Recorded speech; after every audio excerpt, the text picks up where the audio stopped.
Padarėm šiokią tokią pertraukėlę, paruošiau aerodinamiškesnį automobilio atvaizdą, ar ne? Ir vėlgi turime tą patį tipišką scenarijų, automobilis juda kelyje, aplink jį teka srautas oro, pasiskirtų daugiau mažiau taip, vėlgi sukūriavimo zona. Ką matome skirtingai negu praeitam automobilyje? Visų pirma, buvo stengtasi išvengti bukų paviršių priekyje, taigi aukšto slėgio zona turėtų būti šiek tiek sumažėjus, ties stiklu jinai beveik turėtų būti nejaučiama. Gale taipogi turime nuožulnumą, kuris sumažina sukūriavimą automobilio gale ir atitinkamai sumažina žemo slėgio zoną.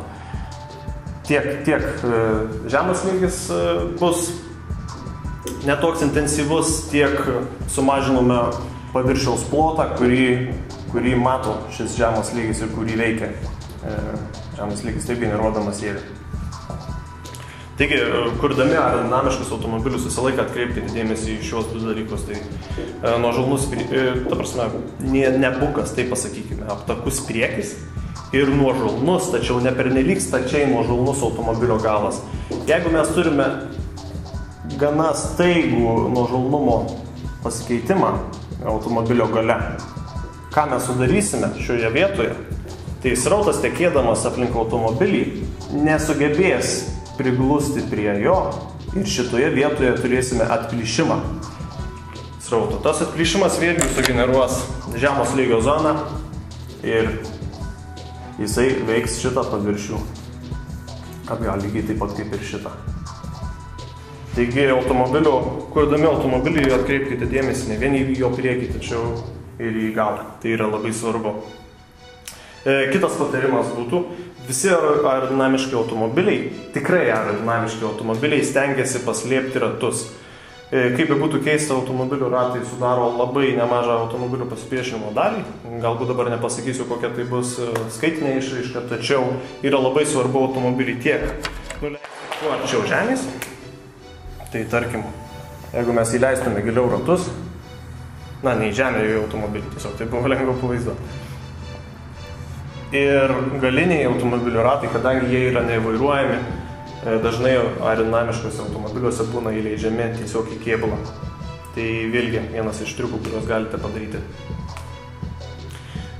Tipiški masinės produkcijos aerodinamiški automobiliai, tokie kaip tarkim Toyota Prius, gali turėti pasipriešinimo koeficientą apie 0,25, tai daugiau mažiau yra nusistovėjęs toks kaip šių dienų standartas.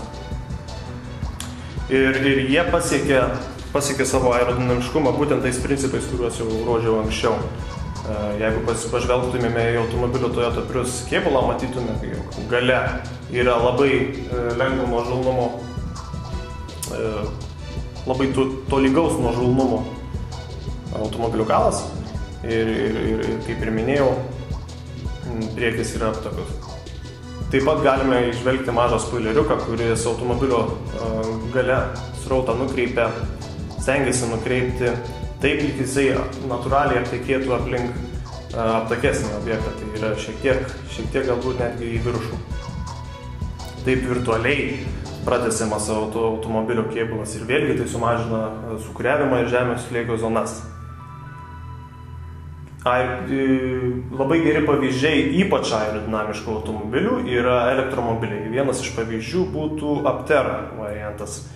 Tai tikrai gana futuristiškai atrodantis automobilis ir didžiausias skirtumas nuo kitų automobilių yra tai, jog jisai sukurtas su ypač nuožulniu galu, kuris stengiasi srautą suvesti beveik į tą patį tašką, į vieną tašką. Tai yra automobilio srautas aplink automobilį apeina taip, daugiau mažiau taip, lyg jo apskritai tenai nebūtų.